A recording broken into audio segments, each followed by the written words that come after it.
എടി സമയം എത്ര നേരം കൊണ്ട് നടക്കും. ഈ മനീഷ് ഇത് എവിടെ പോയി കിടക്കുന്നു? അറിയത്തില്ല ചേച്ചി, ഇത് ഏതാ സ്ഥലം പോലും അറിയത്തില്ല. നമ്മളോട് ഇവിടെ വരാനല്ലേ പറഞ്ഞേ? മനീഷ് അല്ലേടി അത്? ആ ചേച്ചി റേഡിയോ പാട്ടൊക്കെ കേട്ടിരിക്കുന്നു ഈ മനുഷ്യൻ. വന്നേ ഇങ്ങോട്ട്. ഹലോ, എന്തുവാടാ? അറിഞ്ഞില്ലെന്നേ, റേഡിയോ പാട്ട് കേട്ട് അങ്ങ് ഉറങ്ങിപ്പോയി. ഞങ്ങളോട് ഇവിടെ വരാൻ പറഞ്ഞിട്ട് മനീഷിന്റെ റേഡിയോ പാട്ട് കേട്ടോണ്ടിരിക്കല്ലേ. കൊള്ളാം. ഈ നാട്ടിൽ വന്ന് അങ്ങനെയാന്ന്, ആരായാലും റേഡിയോ പാട്ട് കേട്ട് അങ്ങ് ഉറങ്ങിപ്പോയി.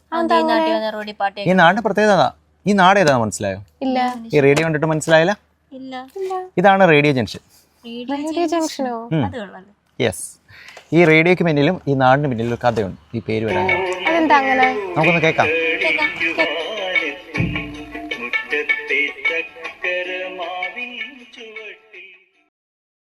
പഴയ കാലത്ത് റേഡിയോയും ടി വിയും അപൂർവമായിട്ടുള്ള ഒരു കാലഘട്ടത്തിൽ ഇവിടെ ഒരു റേഡിയോ കാസറ്റ് ഉണ്ടായിരുന്നു. അന്ന് ഒരു റേഡിയോ സ്ഥാപിച്ചു പഞ്ചായത്തിൻ്റെ വകയായിട്ട്. ആ പഞ്ചായത്തിൻ്റെ വകയായിട്ട് സ്ഥാപിച്ച റേഡിയോ രാവിലെയും വൈകിട്ടും ഓൺ ചെയ്യുമായിരുന്നു. അതിനിവിടെ ഒരു ചുമതലക്കാരനുണ്ടായിരുന്നു, അത് വാർത്ത കേൾക്കുന്നതിന് വേണ്ടി.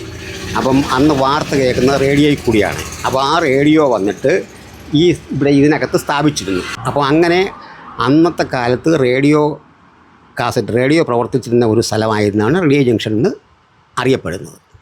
അവിടെ റേഡിയോ ഇങ്ങനെ രാവിലെയും വൈകിട്ടും റേഡിയോ കൃത്യമായിട്ട് ഓണാക്കാൻ ഒരാൾ വരും, അത് ഓണാക്കും. അങ്ങനെ ഈ ഭാഗത്തുള്ളവരെല്ലാം വാർത്തയൊക്കെ കേൾക്കുന്നത് ഇവിടെ വന്നായിരുന്നു. അന്ന് റേഡിയോ ഒന്നും വീട്ടുകളിൽ അപൂർവമായിട്ടുള്ള വീടുകളിലെല്ലാം റേഡിയോ ഉള്ളൂ.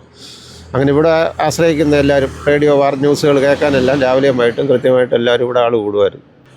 പിന്നെ ഇവിടെ ഇതുപോലെ വേലിത്തമ്പി ഓടിയ റോഡായത്. വേലിത്തമ്പി നമ്മുടെ കുണ്ട്ര വിളംബരവും ഇതുമായിട്ടൊക്കെ ബന്ധപ്പെട്ട് പിന്നെ അവസാനം മണ്ണടി ഇവിടെ നിന്ന് പോയാണ് വീരമൃത്യു വരിച്ചത് വേലിത്തമ്പി. ഇതിനൊക്കെ ഒരുപാട് സവിശേഷത ഉള്ള ഒരു നാടായത്. അപ്പോൾ റേഡിയോ ജംഗ്ഷന്റെ കഥ നിങ്ങൾക്ക് മനസ്സിലായില്ലേ?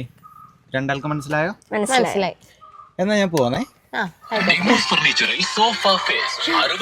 എന്ത് ചേച്ചി ഇത്? ഇന്നലെ ഡീസന്റ് ബുക്കിൽ പോയി ഡീസന്റ് ആയി, ഇന്ന് റേഡിയോ ജംഗ്ഷന് റേഡിയോ കൊണ്ട് വന്നേക്കുന്നു. നാളെ ഇനി എന്താണോ അവന്റെ കാര്യമല്ലേ, ഒന്നും പറയാൻ പറ്റില്ല.